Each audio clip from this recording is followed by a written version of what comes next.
Certains d'entre vous sont venus également de Paris, je suis très très content présent. Je vais d'abord vous donner quelques éléments.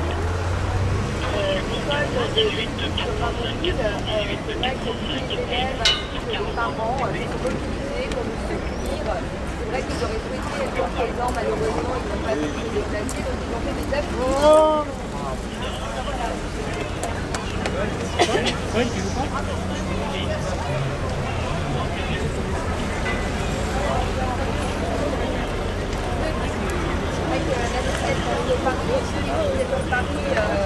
Très contente de nous envoyer beaucoup de mails en nous souhaitant la victoire, en nous demandant de tenir bon pour que nos enfants puissent avoir vraiment un enseignement de qualité et que nos enseignants soient vraiment reconnus.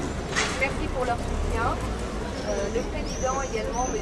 Boyer de la Fédération des Tours, la FNSF, Fédération nationale des Tours de France. Donc le président nous a annoncé son regret de ne pouvoir se déplacer parce que c'est vrai que c'était très compliqué. Donc il a donc demandé à la vice-présidente de la FNSF qui habite Paris de se déplacer et d'être présente avec nous. Donc merci pour votre engagement et pour votre venue.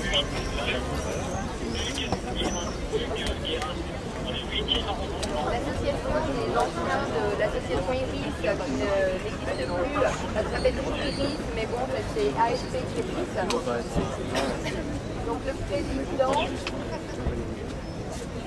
Patrice Palme-Palme nous a envoyé un courrier, également un courriel disant qu'on ne pourrait pas se déplacer, mais vous pensez à nous. Il nous demande de ne pas lâcher et de continuer notre mobilisation et notre mouvement en faveur de nos enfants à Lyon.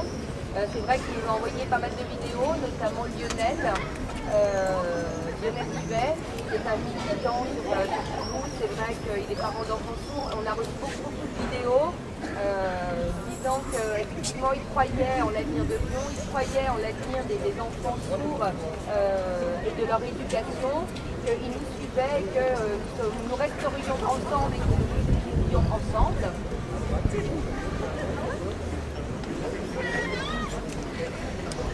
Vous connaissez également M. Piquet, Jean-François Piquet, quelqu'un qui est très célèbre dans le milieu des sourds. Celui-ci m'a envoyé un mail cette nuit en disant que c'est vrai qu'il aurait aimé être avec nous, être présent. Malheureusement, c'est vrai qu'il avait un rendez-vous pour son avenir personnel et professionnel. Donc, il ne pouvait pas se dégager de ces rendez-vous. Par contre, il nous a dit que si jamais on remettait en place ce type de manifestation, il serait très présent. Moi, je tiens vraiment à vous remercier d'avoir tous été là aujourd'hui, c'est vraiment important. Je vais peut-être aussi maintenant vous dire ce qui s'est passé lors de cette réunion. C'est vrai qu'après discussion, on a mieux compris la lenteur un petit peu administrative. Nous savons qu'en France, il y a beaucoup de lois, beaucoup de règlements, beaucoup d'arrêtés. Ils ont tout à fait conscience aussi de la qualité de la ville de Lyon et ils veulent également que les choses soient reconnues, bien statuées. Mais ils savent qu'effectivement la machine administrative est très lente et ils avaient dit qu'effectivement si ils avaient pu faire accélérer les choses, nous ne serions pas là aujourd'hui. C'est vrai que je leur ai demandé maintenant de mobiliser un peu plus et d'activer, c'est pas normal. C'est vrai que le premier souci, c'était nos enseignants sourds, parce que une vraie reconnaissance de nos enseignants, c'est vraiment quelque chose de nécessaire. C'est vrai que leur souci aussi, c'est de se dire est-ce que les effectifs vont être suffisants dans les années à venir. Voilà cette question. Donc c'est vrai que sur les deux professeurs sourds d'abord, c'était donc Sandra Recolon et Carole Langlais. Donc c'est vrai qu'on a beaucoup discuté de leur statut et de leur reconnaissance. Aujourd'hui, une manifestation, donc là vendredi, nous avons un autre rendez-vous pour manifester cette proposition. Et c'est vrai qu'en ce qui concerne Sandra Recolon, il souhaite vivement l'embaucher en CDI.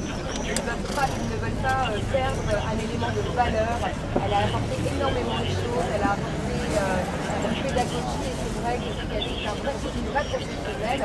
Eux-mêmes sont gênés de lui donner qu'un statut d'AVS. Donc il s'avère que là, elle sera donc embauchée contractuellement. Elle aura donc c'est donc Sandra. C'est vrai que malheureusement, pour pouvoir être titularisé, il faut avoir des CDI. Donc je leur ai dit, mais à Toulouse, ça ne se passe pas comme ça. Et c'est vrai qu'aujourd'hui, les lois ont changé. Et voilà, c'est la dernière année où ils pouvaient donc embaucher des titulaires. Aujourd'hui à Lyon, malheureusement, ils ne peuvent plus passer outre. Donc ils ont quand même le souhait d'accompagner de soutenir Sandra. Mais c'est vrai que Sandra n'a pas validé son master 1. Par contre, elle a des compétences. C'est vrai qu'on va pouvoir s'occuper à eux. Donc elle sera...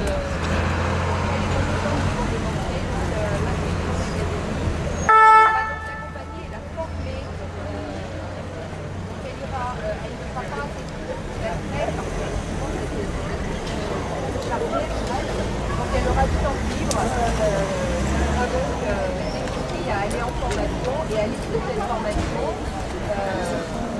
après je ne sais pas si elle va pouvoir accéder au Master 2, mais par contre nous c'est vrai qu'on souhaiterait qu'elle puisse le faire, c'est-à-dire qu'en 2 ans, ça permettrait donc à Sandra Recolon d'être titularisée et d'être enfin professeur des écoles.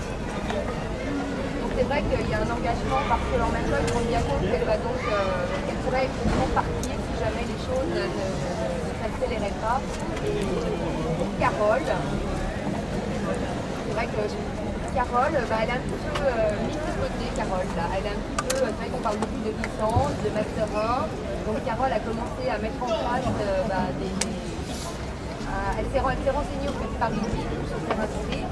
Elle a été donc refusée, donc c'est vrai que ça, l'association féministe n'en avait pas connaissance.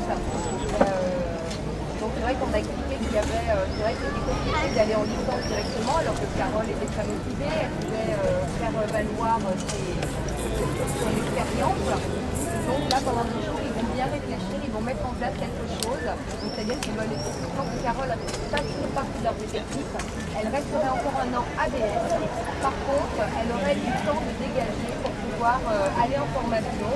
La formation de la ici, c'est vraiment des formations qui sont dédiées aux... Non, je ne sais pas à l'université. Vraiment, tout le temps. C'est donc niveau licence à l'université de avec un véritable accompagnement. C'est-à-dire que les choses se prêtent sur Lyon, ça nous permettrait aussi de s'abstenir de faire les déplacements. Mais il faut être quand même appelé par ici. L'Institut académique va quand même passer un coup de fil pour se rendre compte et voir pourquoi est-ce qu'il y a eu un refus pour l'anglais. Quoi qu'il en soit, c'est vrai que c'est beaucoup plus simple de rester sur Lyon et de faire la formation sur Lyon. Donc chacune bénéficiera d'une formation pour pouvoir accéder après à un vrai statut. C'est vrai que nous, le souhait et le souhait de la chose, c'est que l'autre qui est content de ça, c'est que vraiment 2 professeurs en CDI. C'est vrai qu'on attendait également que là, ça va être maintenu à l'école de maternelle, le premier an de l'académie, ça va être maintenu en septembre. C'est vrai qu'aujourd'hui, on a les points de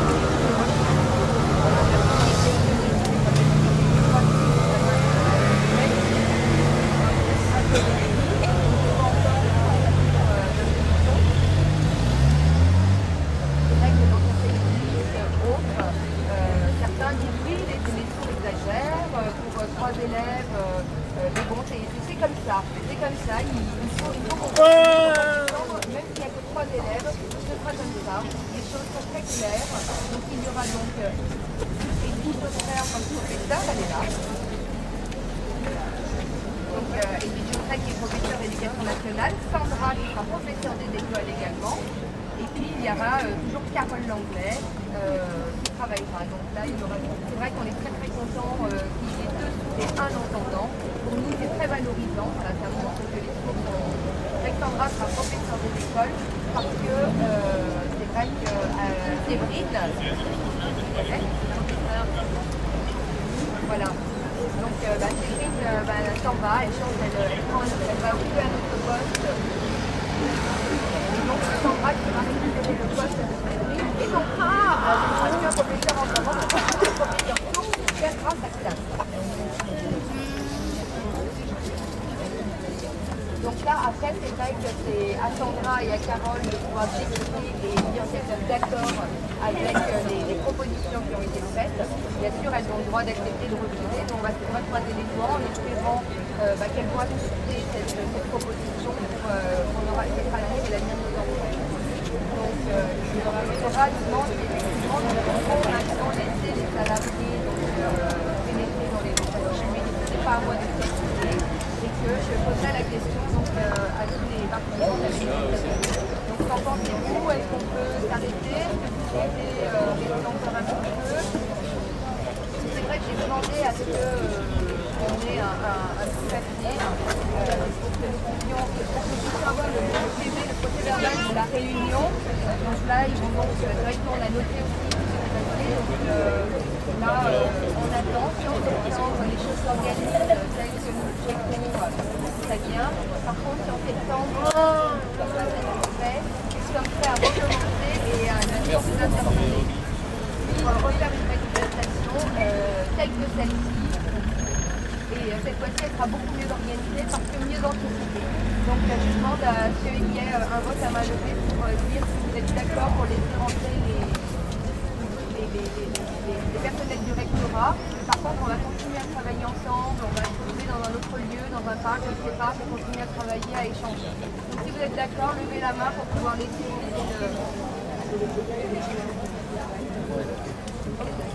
Donc maintenant, chacun veut bien laisser un passage